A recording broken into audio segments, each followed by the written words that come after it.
Hello दोस्तों, मैं सुनील कौशल। तो कैसे हैं गाइस आप? तो गाइस, ये है अपना गांव जो है बजौरा में। और सबसे पहले मैं इस गांव के बारे में बताऊंगा। नाम तो मैं आपको अगली वीडियो में बताऊंगा, चाहे किसी और दिन बताऊंगा। लेकिन ये गांव है बजौरा में। और मेरे एक सब्सक्राइब जो मेरे भाई हैं, उन्होंने कहा था कि आप अपने गांव के बारे में बताइए और यहाँ का ब्लॉग बनाइए।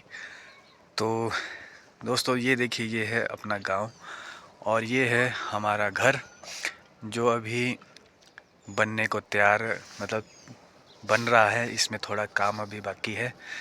तो चलिए मैं आज आपको यहाँ बताता हूँ कि हमने खेतों में क्या क्या लगाया है और भी बहुत कुछ बातें करनी है आपसे। तो सबसे पहले आप ये देखिए, यहाँ पे ये हमारा खेत है और यहाँ पे हमने सब्जियाँ लगाई है। चलो आपको दिखाते हैं। तो देखिए गाइस, सबसे पहले यहाँ देखिए, ये है मिर्ची जो हमने लगाई है। देखिए बहुत अच्छी लगी है। और इसके आगे ये है लहसुन। और ये है हमारा खेत। ये है हमारे जो पड़ोसी हैं, जिन्हें हम पहाड़ी भाषा में टब्बर कहते हैं, चाचा ताऊ के घर। ठीक है। तो ये है कुछ हमारा गांव इस प्रकार का। और देखिए यहाँ पे लहसुन भी बहुत अच्छा हुआ है और आगे भी मैं आपको बताता हूँ। चलिए। तो देखिए गाइस, यहाँ पे हमने ये फूल गोभी लगाई है। ये हमारे चाचा ने लगाई है। और ये हमारा लहसुन है। और लहसुन के खेत में हमने अनार के भी पेड़ लगाए हुए हैं। और ये देखिए लहसुन में कितना ज़्यादा घास यहाँ पे भरा हुआ है। क्योंकि मैं मनाली में था तो इनकी निंदाई हुई नहीं। ठीक है। और निंदाई कर रहे हैं हम अभी। तो ये हमारे पेड़ है, यहाँ पे अनार के पेड़ है। ये आप देखिए, अभी इनमें गमले वगैरह बनाने को है, बहुत काम बाकी है। ये देखिए यहाँ पे फूल गोभी तैयार हो रही है और ऊपर लहसुन तैयार हो रहा है। यहाँ पे भी लहसुन तैयार हो रहा है। और ये है हमारा कुछ छोटा सा गांव। बहुत ही प्यारा गांव है। आप देखिए,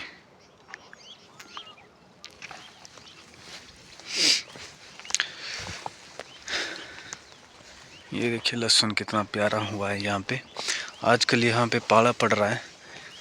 ये देखिए यहाँ पे सफ़ेद सफ़ेद बर्फ़ की तरह पाला पड़ा हुआ है आजकल।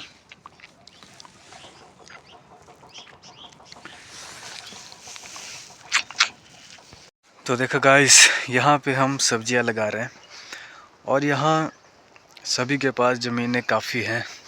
ज़मीनों की यहाँ कमी नहीं, लेकिन यहाँ पे जो कमी है वो है पानी की। यहाँ जो पानी की व्यवस्था है बहुत ही ख़राब है। पानी का सिस्टम यहाँ ठीक नहीं है। ठीक है। और यहाँ जो सड़कें हैं वो भी काफ़ी कच्ची हालात में हैं इस गांव में। ठीक है। आपसे मैं बहुत सारी बातें करूँगा अपने गांव के बारे में, और भी बातें आपसे करनी है। तो मैं आपको अभी और बताता हूँ। आपको मैं ऊपर से इस गांव का व्यू दिखाता हूँ और आपसे और भी बातें करनी है। तो चलिए आपको दूसरा खेत में आपको दिखाता हूँ। वहाँ पे पानी की कितनी ज़रूरत है और क्या क्या यहाँ का सिस्टम है, मैं आपको सब बताऊँगा। देखिए गाइस, अब यहाँ जो टॉप है यहाँ का गांव का, तो यहाँ से मैं आपको अपना पूरा गांव दिखाता हूँ। ये नीचे हमारा गांव है। ठीक है। तो आप यहाँ इधर उधर देखिए कि यहाँ कितना मौसम सफ़ेद सफ़ेद हो चुका है, बिल्कुल धुंध पड़ी हुई है। मैं आपको दिखा देता हूँ कि यहाँ कुल्लू मनाली कहाँ है। सबसे पहले बजौरा, ये है गाइस बजौरा। और ये है आपका भुंतर। यहाँ है जो भुंतर का एयरपोर्ट है, वो यहाँ पे एयरपोर्ट है। और कुल्लू यहाँ पे है। और ये जो पीछे आप पहाड़ियाँ देख रहे हैं वहाँ पे है मनाली। तो जो आप लास्ट की ये जो पहाड़ियाँ देख रहे हैं, आई थिंक से आपको दिख नहीं रहा होगा, क्योंकि यहाँ पे बिल्कुल सफ़ेद सफ़ेद से धुंध छाई हुई है। ठीक है। ये मौसम आपको पता है, क्लाइमेट है और चेंज हो रहा है। और ये जो धूल मिट्टी है, यही ये कारण है। जो ये वाली पहाड़ होती थी ना गाइस, जो बिल्कुल सफ़ेद होती थी, आजकल एक ये ऊपर वाली यहाँ को कहते हैं कोटकंडी, यहाँ दियार कहते हैं, ठीक है। और बिजली महादेव की पहाड़ ये वाला है, ठीक है। और ये वाला मंडी को जाता है यहाँ से सड़क, और मंडी को यहाँ से भी सड़क जाती है। ये कटौला बाय कटौला होके जाती है और ये डायरेक्ट मंडी को जाती है, ठीक है। तो ये जो आप सफ़ेद सफ़ेद देख रहे हैं ना गाइस, ये है जो धुआं उठ रहा है। लोग जंगलों को जला रहे हैं आजकल, खेतों में भी ये देखिए आप, जो नीचे खेतों में जैसे कांटे जला रहे हैं, हम भी जला रहे हैं कांटे, ठीक है। इसके कारण जो ये धुआं उठता है, और सबसे पहला जो गाड़ियाँ होती है उसका पोल्यूशन है, ठीक है। इस वजह से इतना सफ़ेद हो चुका है कि इधर उधर दिखाई भी नहीं दे रहा। ये देखिए आप, कुछ भी दिख ही नहीं रहा। चलो ये तो हो गया यहाँ की बात। तो आपने देखा होगा कि क्लाइमेट का यहाँ कैसा असर है। और बात करूँ मैं यहाँ के मौसम की और मनाली और कुल्लू के मौसम की, तो देखो मनाली में जब मैं था तो मुझे उतनी ठंड नहीं हुई, ठीक है। लेकिन मैं जब यहाँ कुल्लू आया, अपने घर आया, लेकिन सुबह और शाम को इतनी ठंड थी यहाँ पे, बहुत ज़्यादा ठंड मैंने यहाँ महसूस की। बहुत खुश्क सी ठंड मैंने यहाँ महसूस की, क्योंकि मनाली में अभी बहुत बड़े बड़े पेड़ पौधे हैं, जैसे देवदार के। हमारे यहाँ तो देवदार के भी पौधे नहीं हैं, ठीक है। ऑक्सीजन तो यहाँ अच्छी है, लेकिन धूल मिट्टी यहाँ पे फिर भी बहुत ज़्यादा हो रही है। तो अगर बारिश ना आई तो बहुत मुश्किल है यहाँ पे। जैसे जो फ्रूट का जो एरिया था, मुझे लगता है इस बार भी या तो फ्रूट वालों को बहुत नुकसान झेलना पड़ सकता है, ठीक है। जैसे पहले हमारे यहाँ बजौरा का जो मौसम था वो था एप्पल के लिए। हमारे यहाँ बहुत से बगीचे ऐसे थे, हमारे खुद के पेड़, बहुत ज़्यादा पेड़ थे हमारे सेब के, तो अच्छा खासा उसमें निकलता था सेब।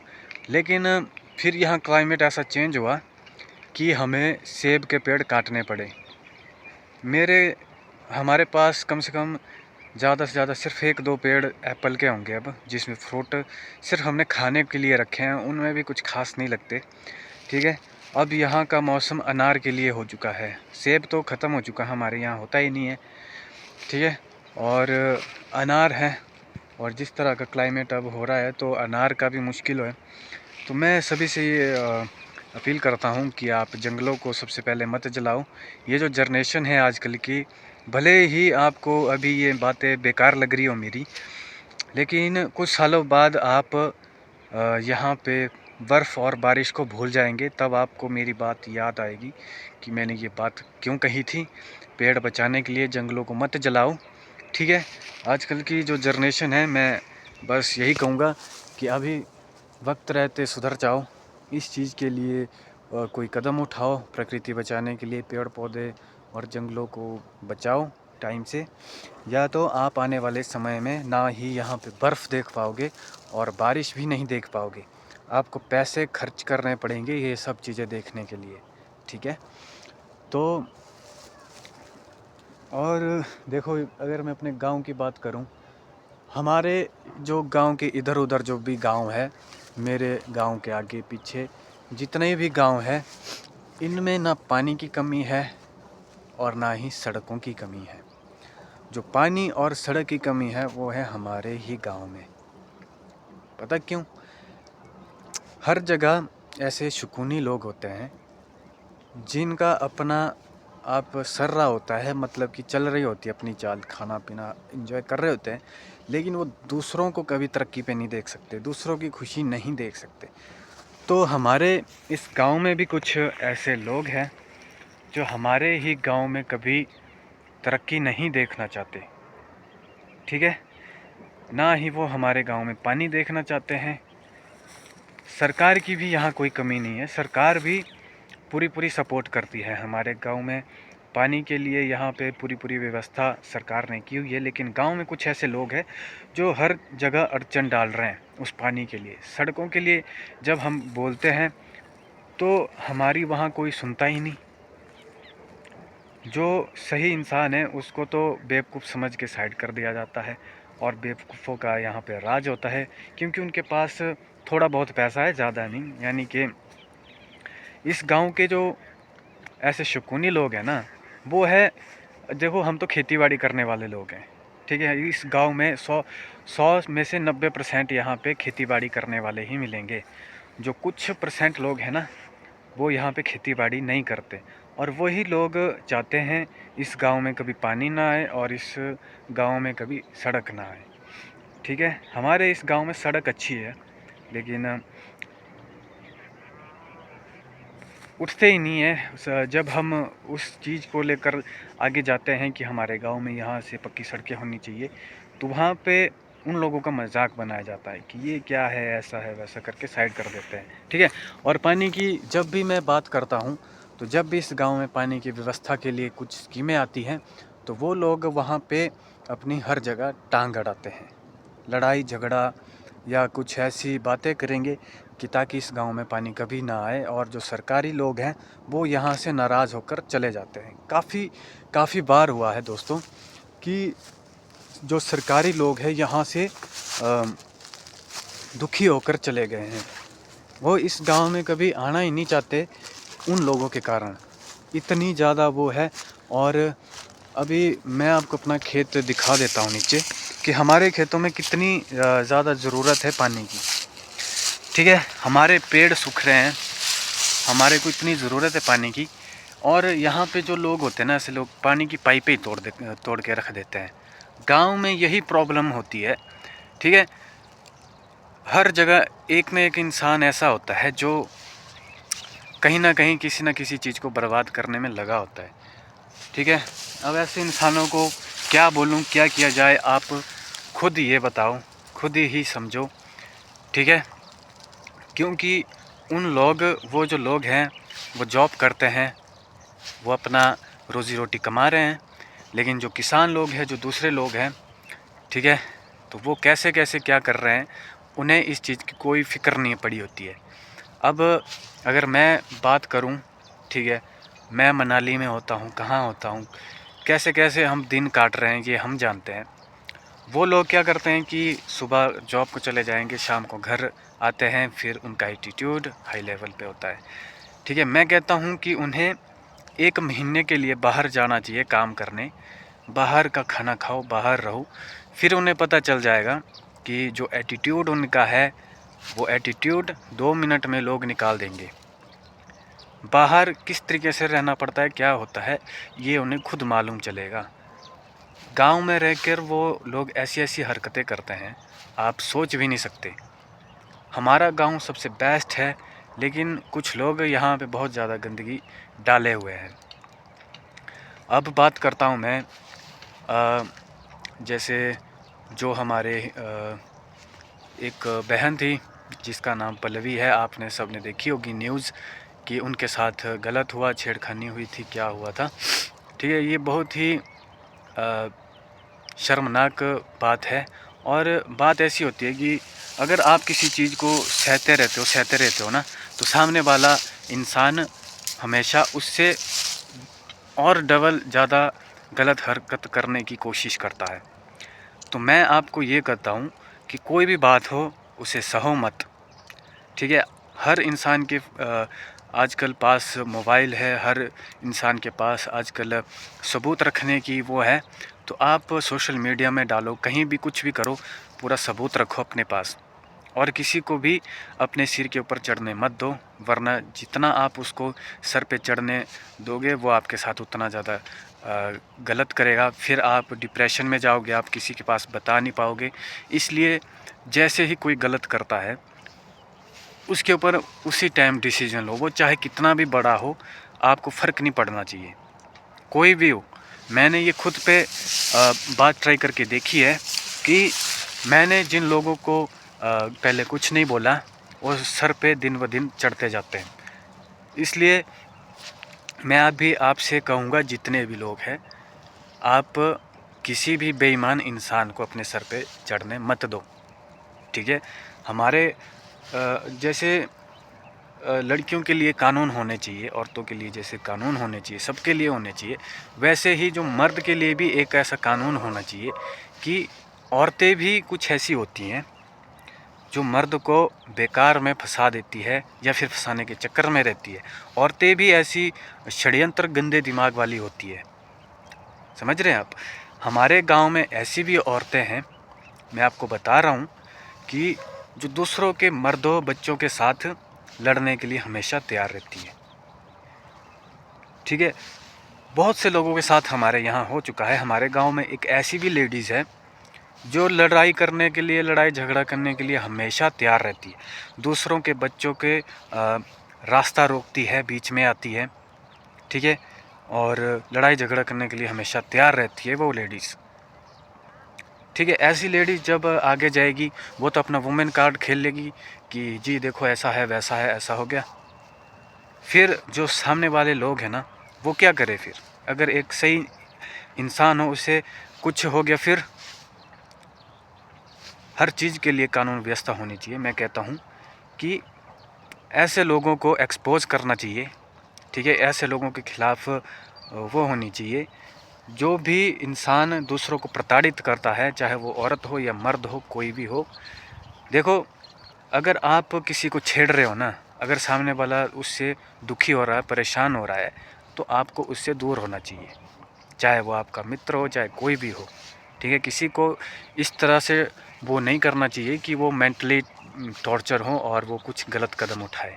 हमारे गांव में तो एक ऐसी लेडीज़ है, मैं कहता हूँ सरेआम, ठीक है, मैं तो बता नहीं सकता उनके बारे में।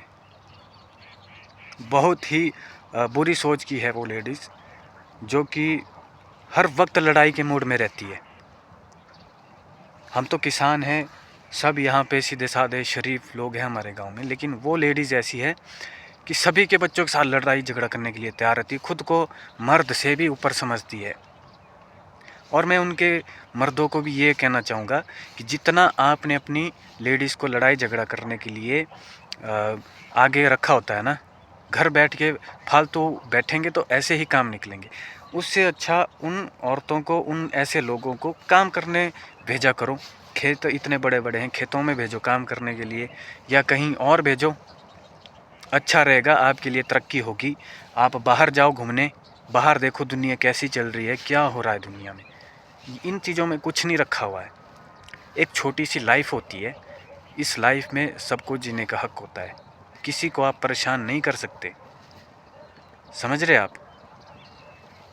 ये ज़िंदगी आपकी दी हुई नहीं है, और आप भी यहाँ पे हमेशा के लिए जीवित नहीं रहोगे। दौर सबका आता है, सबका समय आता है। आज कोई मरेगा, कल वो भी मरेगा, इसलिए सभी को जीने का हक है यहाँ पे। ठीक है, कभी भी ऐसा मत करो, किसी को इतना परेशान मत करो कि वो डिप्रेशन में जाके कुछ गलत कदम उठाए। हमारे गांव में ऐसे बुरे लोग हैं जो दूसरों को कभी ऊपर बढ़ता हुए देखना ही नहीं चाहते। किसान लोगों को तो मतलब देखना नहीं चाहते, जबकि वो अन्नदाता है। मैं कहता हूँ कि हमारे देश में सबसे ज़्यादा जो रिस्पेक्ट होनी चाहिए वो होनी चाहिए किसान, उसके बाद फौजियों की, चाहे पुलिस चाहे फौजी। ये जो दो चीज़ें, अगर एक जो डॉक्टर लोग होते हैं स्वास्थ्य, ये जो तीन चीज़ें अगर बिगड़ गई ना, तो इस देश का कुछ नहीं हो सकता। ठीक है, किसान को हमेशा सपोर्ट करनी चाहिए लोगों को। तो न जाने कैसे कैसे दिमाग के लोग हैं यहाँ पे जो हमारे समाज को गंदा करते हैं। जब भी हम देखते हैं ऐसे लोगों को, यार दिमाग ख़राब हो जाता है ऐसे लोगों को देख के। हम कहाँ कहाँ काम किया हमने, दुनिया देखी हमने भी, लेकिन ऐसे जो लोग हैं ना, मैंने पहली बार देखे हैं जिन्हें मतलब शर्म लिहाज कोई होता ही नहीं है। मैं कहता हूँ मर्द ऐसी जात के नहीं होते, मर्द ही नहीं, औरतें भी ऐसी जात की होती है, ऐसी मतलब ऐसी प्रकार की होती है, ऐसी सोच की होती है कि उन्हें दूसरों के मर्दों के साथ या बच्चों के साथ ही लड़ना होता है। जितने भी ये वीडियो देख रहे हैं, आप समझ जाओ, आप देख लो। यदि आपको कोई ऐसे इंसान वो कर रहे हैं ना, तो आप सोशल मीडिया में सीधा डाल दो, ऐसे सहा मत करो, वरना वो आपके साथ और डबल उसमें आगे चला जाएगा, फिर आप कुछ नहीं कर पाओगे।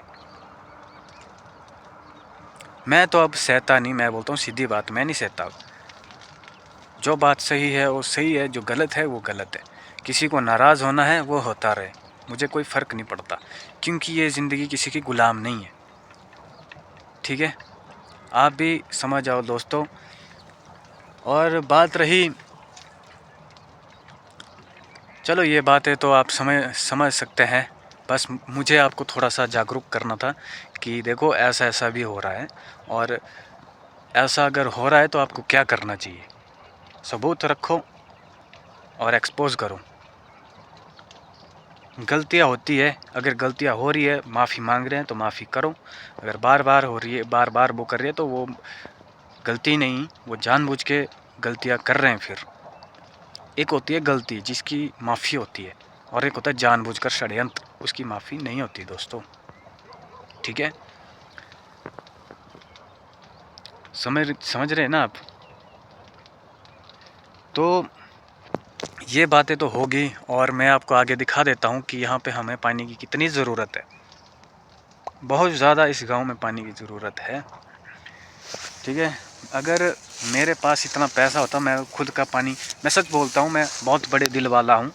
अगर मेरे पास इतना पैसा होता ना गाइस, मैं इस गांव के लिए एक बोरवेल निकालता खुद अकेले, और यहाँ पे मैं सबको पानी दे देता। बस उस बोरवेल का बिल देना, जो पानी का बिल होता है वो सबको वो दे दीजिए, और पानी जितना मर्जी आप लगाइए खेतों में।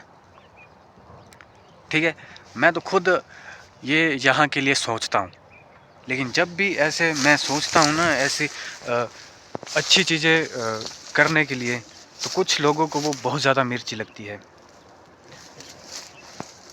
इसलिए अगर कल दिन मेरे पास खूब सब्सक्राइब होंगे या फिर पैसा होगा, तो मैं तो अपने लोगों के लिए, अपने ही नहीं, मैं पराये क्या सबके लिए मैं एक ऐसी व्यवस्था करना चाहता हूँ कि जिसमें सबका फ़ायदा हो।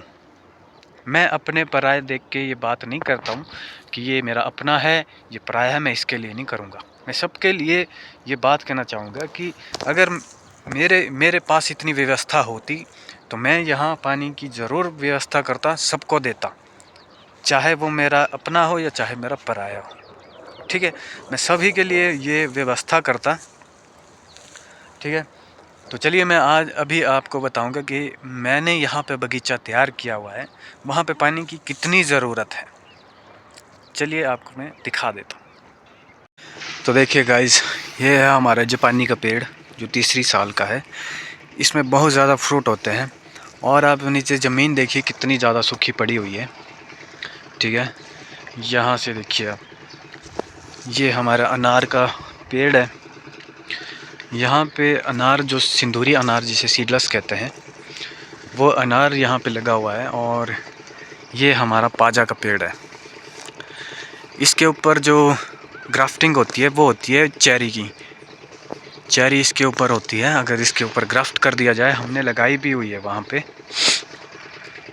ये देखिए बगीचा बहुत शानदार है यहाँ पे। तो ये देखिए, ये आमलोक है, इसे आमलोक कहते हैं। इसके ऊपर ग्राफ्ट जब होगी तो वो जापानी की होगी। ठीक है, और ये हमारा पेड़ है, ये है नाशपाती।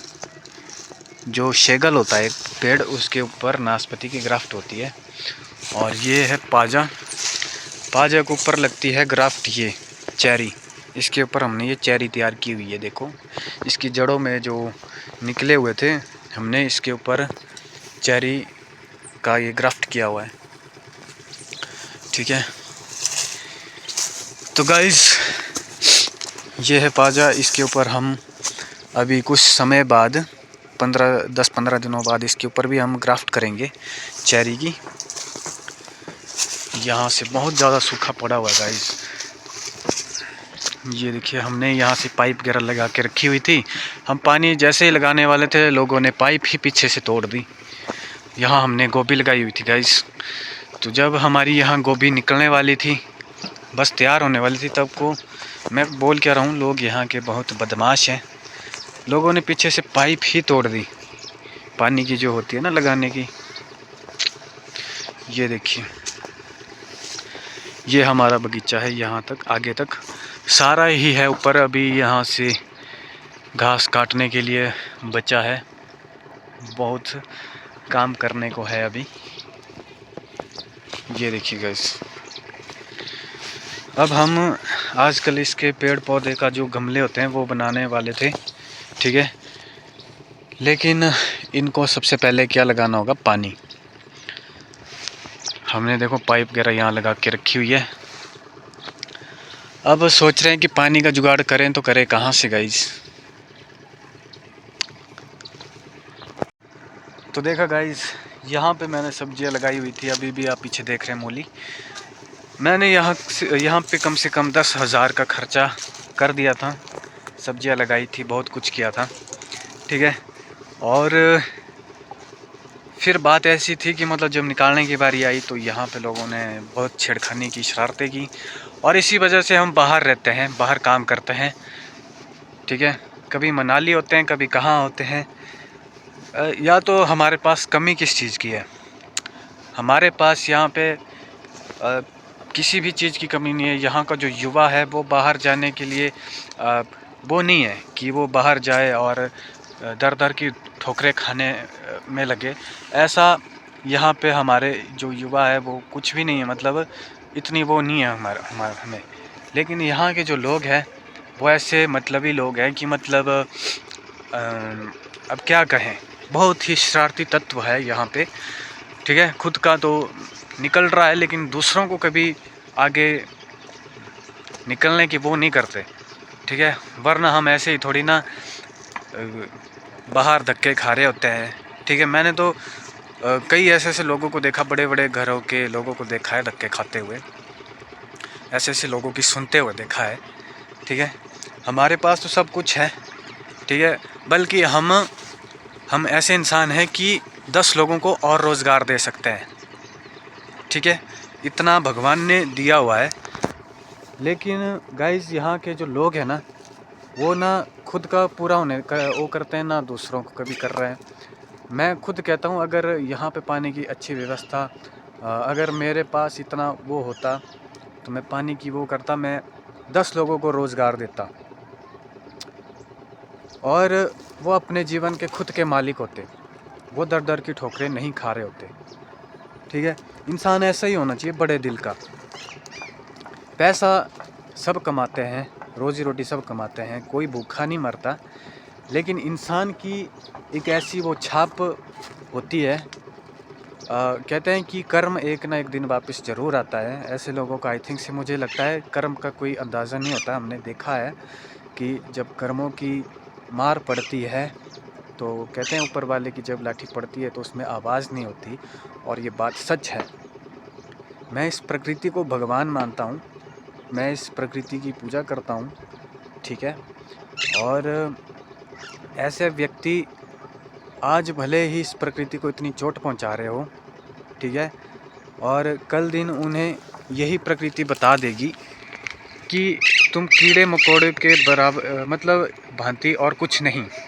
उन्हें लगता है कि हमारे इशारों पे दुनिया नाचेगी, हम इसका ये करेंगे उसका वो करेंगे, लेकिन प्रकृति एक दिन सबको घुटने टेकने पे मजबूर करती है, ठीक है।